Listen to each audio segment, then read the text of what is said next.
Қайырлы күн достар, менің есімім Балжан. Бүгін сіздермен өте дәмді әрі жұмсақ болып шығатын зебра пирогының рецептімен бөлісемін. Ол үшін алдымен ыдысымызға 4 жұмыртқамызды жарып аламыз. Содан соң үстіне қантымызды салып, миксермен бір келкі болғанға дейін араластырамыз.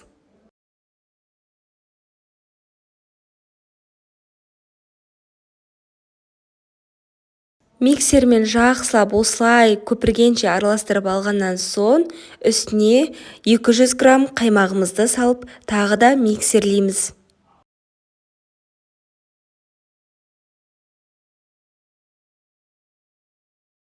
Араластырып алдық. Енді үстіне ерітілген 100 грамм сары майымызды құйып тағы да миксерлейміз.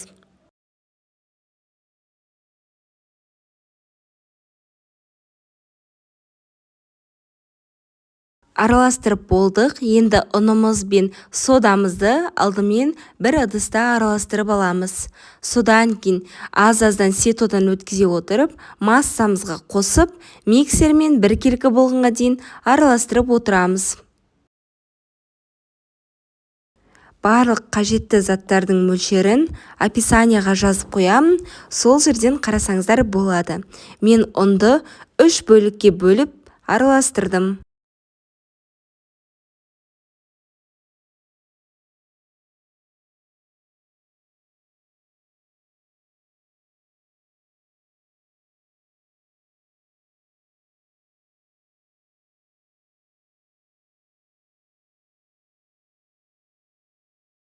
Ұнымызды жақсылап бір келкі етіп араластырып алдық.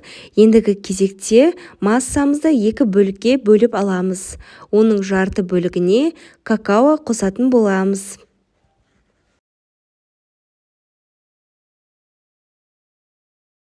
Жарты массаға 2 қасық какаоны қосып, миксермен бір келкі болғанға дейін тағы да араластырып аламыз.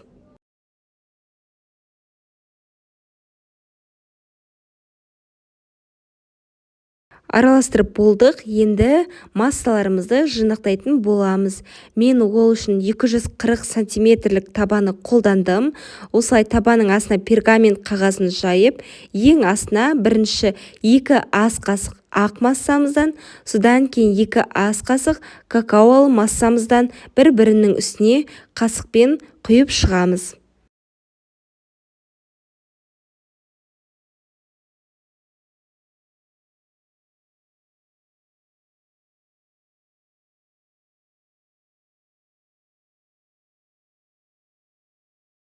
Осылай үсті-үстіне қасықтап құйып шығамыз.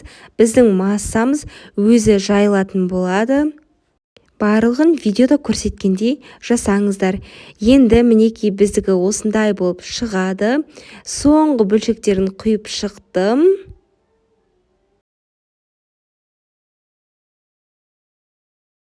Енді бетіне сәндік үшін осылай таяқшамен видеода көрсеткендей сызықтарды сызып шығыңыздар.